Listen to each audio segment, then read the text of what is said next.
It is an all-consuming, multi-sensory ritual that stimulates us on multiple levels. From the whir of the burr grinder as it pulverizes the beans into that perfect powder, to the slow dripping of water at precisely 201 degrees, which lifts out that perfect aroma. All of it leads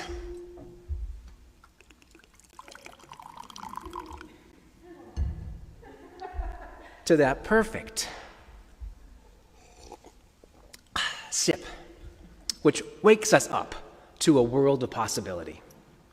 Yes, there are few things as satisfying as the morning ritual of coffee, or tea if that's your beverage of choice, but not soda, and none of those energy drinks. Those don't count. As much as I love making my own morning cup of drip coffee, I occasionally venture out to find a cup of espresso or a cappuccino if I'm feeling luxurious. And when I do go out, the ritual becomes a little different. I become an observer. And while I do experience many of the same sounds and smells, the roar of the grinder is now accompanied by the scream of the steam. And there's a lot more banging as the barista shakes and presses and compacts the coffee grounds into that portafilter before locking the handle into place. In a few moments, out comes the perfect cup of coffee, but with a new element in the ritual.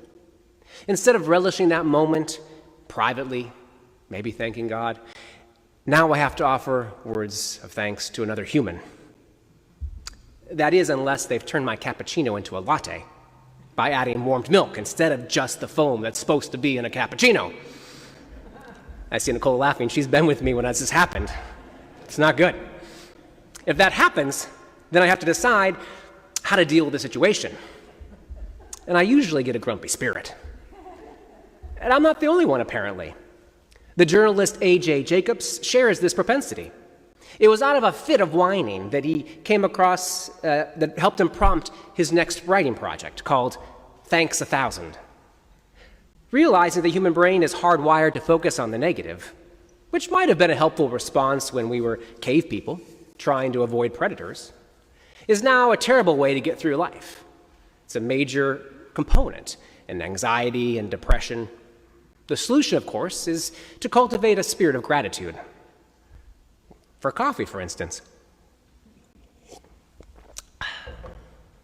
And so he set out on a mission to thank all the people who contributed to his morning cup of coffee. Initially, he imagined it would be an interesting adventure that would allow him to travel, on someone else's dime, of course, down to a coffee plantation and to expose the inequality of the farmer's lot, who are paid mere pennies for the beans that they produce, while the roasters and the retailers retain all the profits. But this adventure turned into a quest, and it took him months. He says, "It took me around the world because I discovered that my coffee would not be possible without hundreds of people that I take for granted. So I would thank the trucker who drove the beans to the coffee shop. And he couldn't have done his job without the road. So I would thank the people who paved the road. And then I would thank the people who made the asphalt for the pavement. And I came to realize that my single cup of coffee, like so much else in the world, requires the combined work of a shocking number of people from all walks of life. Architects, biologists, designers, miners, goat herders, you name it. They're all out there making our life possible." As you might imagine, his quest required thanking over 1,000 people. Go read the book if you want to read the whole adventure. For our purposes, though, I want to stay in the coffee shop and start with that first thank you, the first lesson of gratitude. Look up. Jacobs is clear that baristas are not only essential workers, but they deserve hazard pay because they are encountering people in a very dangerous state, a pre-caffeinated state. But perhaps the hardest part of being a barista is when people don't even treat you like you're a human. They often are treated you like a vending machine. Folks hand over their credit card without even looking up from their phone. Is that something you've ever done? I know I'm guilty. So look up. That's the first lesson of gratitude. Look up. Look up, look eye to eye. It's also the first lesson that Jesus teaches us in the gospel. Even before launching into a sermon, as we heard last week, Jesus came down out of the pulpit down to a level place, down to a place where he could see eye to eye. In so doing, he demonstrates a new way of being in the world, a place of interdependence, which is, of course, the world of gratitude. It's important before we look at today's text to remember that context, that these verses continue Jesus' teaching, that put us, his listeners, his hearers, on a playing field with all those to whom Jesus once spoke, the 12, the crowd, the multitude from around the sea. We have all get to hear Jesus in an open and different, same place, in a different worldview that he's speaking in the midst of this level place. And what he says leaves all of us gasping. Love your enemies. Do good to those who hate you. Bless those who curse you. Pray for those who abuse you.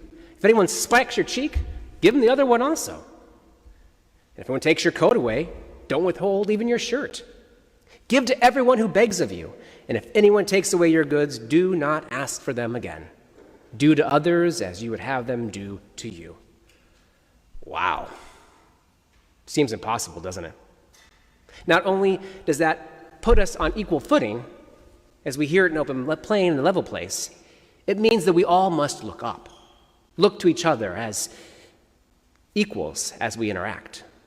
And that itself can be difficult, because we humans tend to extremes, either grasping for a sense of superiority over someone else or wallowing in a place of inferiority, feeling insecure in who we are. Instead of seeing each other, we circle around each other like fighters in a ring, looking for weaknesses or looking for ways to protect ourselves. And I have to wonder if what Jesus is asking us to do this morning is to stop it. Stop fighting and to start acting. Acting as if. Acting as if the world that he is describing is a possible world to live in. Acting in generous and vulnerable ways with those around us. Acting in ways that make that world visible and knowable. If you've ever watched true actors at work, you know what that transformative process it is. I remember watching Stephen and Deacon and Matt and many others rehearsing on our Winged Ox Players productions. So much of what transpires between two actors as they exchange dialogue is a matter of raising the stakes, giving each other emotional heft to the other so their scene can increase in urgency and importance. It's a gift when your scene partner can match you tit for tat. Unfortunately, what is a gift in acting, raising the stakes and pushing our partner to look up, is much less the gift in ordinary life. So much interaction, especially these days, is a temptation into imitation that makes low stakes suddenly high, that makes people of good character and goodwill suddenly devolve into behavior that we discipline our children for, especially online. Just think about what happens on the roads when we're in our cars, or what happens when we think we're competing for scarce resources at the grocery stores. Will there be enough toilet paper for me? I need to buy more. Really, what credit is it to us if we can only behave in gracious ways to those who are gracious to us? What credit is to us if we slap back those who've slapped us? If you think about it, all of us are born imitators.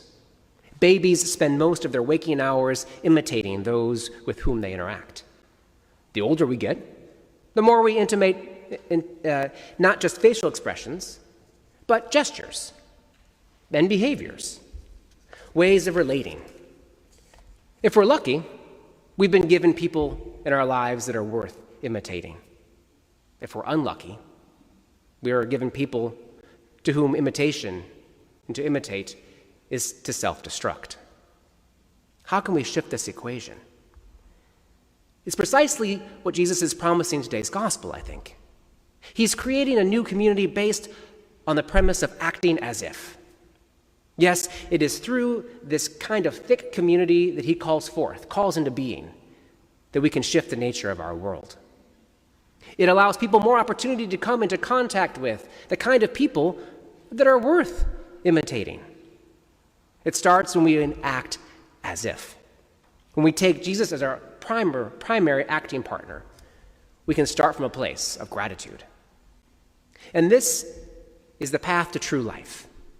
In my own life, I know the clearer sense that I have of Christ going ahead of me in my life, of setting a pattern and marking a way, the better my life turns out. The fuller and freer my relationships grow, the more abundant my life becomes. This is the one whom to imitate is to live. And paradoxically, to live freely and fully and to grow into our full selves. St. Luke's Sermon on the Plain might well put us in a mind of grand gestures, of heroic charity, of grand narrative in which heroism is imperative. To love one's enemies might make us think about enemies of the sort made in war or divisions that cross generations and engulf entire regions. Think of the Middle East. Such conflicts call to mind how faithful living to Jesus' words can be nearly impossible, even as it bears the power to save lives and steer history onto a better course. But going there in our imaginations might have also the effect of releasing us from that imperative to live by the words in a more commonplace ways. Indeed, instead, we need merely to act as if to create the kind of community healing that we and the whole world are craving. Perhaps simply acting as if we're grateful, maybe even when we're not particularly feeling it, can be a beginning. If we're willing to be vulnerable and trusting, I think we can generally create this impossible seeming world and make it possible. The gospel ends with that perfect statement. A good measure, pressed down, shaken together, running over, will be put in your lap. For the measure you give will be the measure you get in return. That statement reminded me of the coffee barista, the way that she presses and compacts the coffee grounds into the portafilter before locking them into place, and before that beautiful brown liquid flows into our cups and wakes us up. Perhaps we can imitate that action and lock ourselves into a place of gratitude. The gospel this morning is calling us to wake up, to take hold of the power of gratitude. If we choose to always start from that place of gratitude, then we'll be reminded to look up. My friends, smell the coffee and wake up to the world around you. Take a second, literally, to look up right now. Look up and look around you. Look at the people. Look at all these people. These are something to give thanks for. These are people in our community that we can imitate and we can call to greater ability. They can challenge us as we challenge them. This is the gift God's given us this morning, something to be grateful for. We have many actors who can act as if. Act as if Jesus is right there with us as well. My friends, Jesus says it all. For the measure you give is the measure you get back. As you leave this place, may you go out into the world vulnerably and generously, and then act as if. Amen.